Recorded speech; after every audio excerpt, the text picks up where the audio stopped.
कारक। क्या है? कारक। पहले देखते हैं कारक के टाइप्स कौन से आपको पता है, ये गाना आपको सिखाया रहेगा स्कूल के अंदर। कर्ता ने कर्म को करण से संप्रदान के लिए अपदान कारक, अपदान से संबंध के अधिकारण और संबोधन एक्सक्लेमेटरी। देखो सबसे पहले अपन ये वाला कारक करके खत्म कर लेते हैं कि संबोधन कारक क्या है। संबोधन कारक क्या है? संबोधन कारक है अपना एक्सक्लेमेटरी वाला कारक। संज्ञा के जिस रूप से किसी को पुकारने का बोध होता है उसे संबोधन कारक कहते हैं। एक्सक्लेमेटरी मार्क आया तो क्या होगा? हे भगवान, पता नहीं आतंकवादी का सिलसिला कब खत्म होगा। एक्सक्लेमेटरी मार्क आया तो संबोधन कारक। विस्मयादि बोधक अव्यय मत लिख के आना बेटा। क्या लिखोगे? संबोधन कारक। ओके। अधिकरण कारक उल्टा पढ़ेंगे हम लोग। यस और नो? संज्ञा के जिस रूप से क्रिया के आधार या स्थान का बोध होता है उसे बोलेंगे अधिकरण कारक। प्लेस।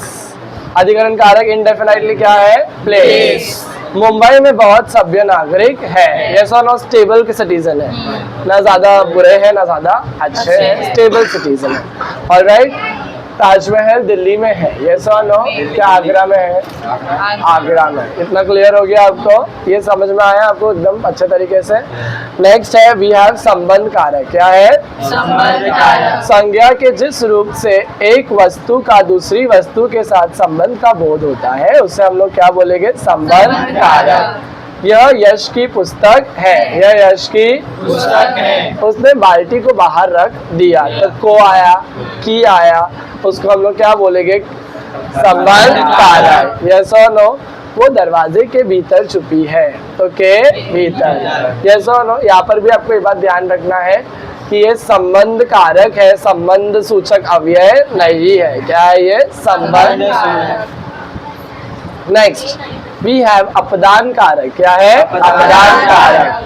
संज्ञा या सर्वनाम जिस रूप से क्रिया को अलग होने का बोध होता है उसे अपदान कारक कहते हैं। क्रिया जिस तरीके से अलग हो जाएगी उसको हम लोग क्या बोलेंगे? अपदान कारक। किससे अलग होगी? संज्ञा या सर्वनाम से। पंकज कमरे से बाहर आया।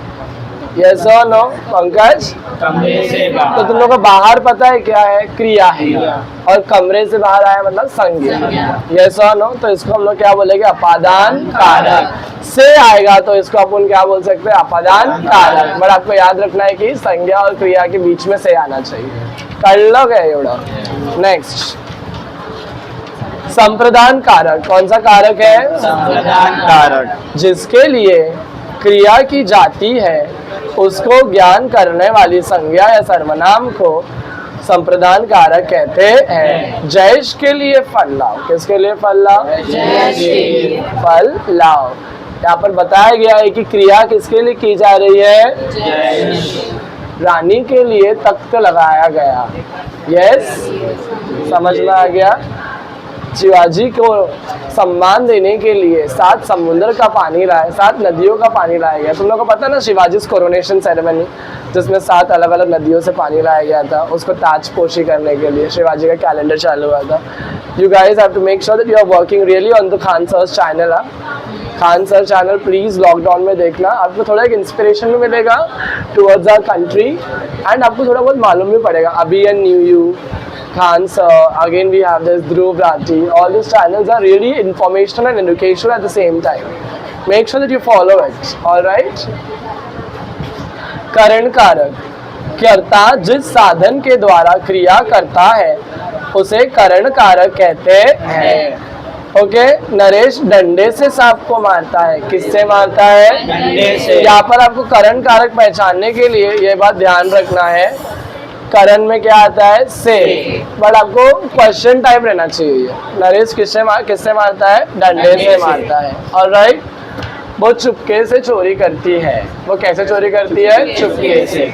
ये बात समझ में आया आपको?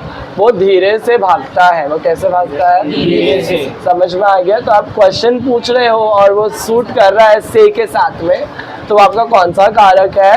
करण कारक। नेक्स्ट वी हैव नंबर 2 कर्म कारक। कर्म कारक में क्या आएगा? कर्म को, कर्म जिस वस्तु या व्यक्ति पर क्रिया के होने का फल होता है उसे हम क्या बोलेंगे? कर्म कारक कहते हैं। मास्टर जी ने पाठ को पढ़ा, मास्टर जी ने क्या पढ़ा? पाठ को आया ना, कौन सा कारक? कर्म कारक। समझे? नेक्स्ट, को किसके लिए फिक्स्ड है? कर्म के लिए। तो ने किसके लिए फिक्स्ड है? कर्ता के लिए। संज्ञा या सर्वनाम के जिस रूप में क्रिया करने वाले कर्ता का बोध होता है उसे क्या बोलते हैं हम लोग? कर्ता कारक कहते हैं। दिव्या ने किताब मांगी, ने आया, कौन सा कारक आपका? कर्ता कारक। समझ में आया? एग्जाम में ये कारक कोई भी आया आपको एक बार क्वेश्चन ध्यान से 2-3 बार पढ़ना है और फिर आंसर लिखना है। 2 मार्क्स मिलेंगे आपको। कितने मार्क्स मिलेंगे? बिल्कुल भी छोड़ना नहीं है। इसी के साथ हमारा पूरा ग्रामर लेक्चर यहाँ पे खत्म हो जाता है। आपको हाई होप सब कुछ समझ में आ रहेगा। अच्छे से तुम लोग को पढ़ना है, बोर्ड एग्जाम में लिखना है।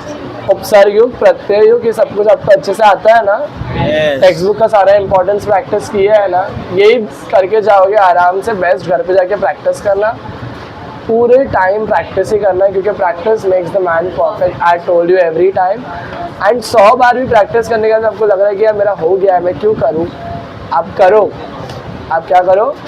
हर बार जब आप पढ़ोगे तो आपको नई चीज़ पढ़ने मिलेगी। जैसे पेपर कैसे हर बार चेक करते हो तो हर नई गलतियाँ मिलती है आपको, तो वैसे पढ़ने में भी आपको हर बार नई चीज़ ज़रूर मिलेगी। समझ में आया?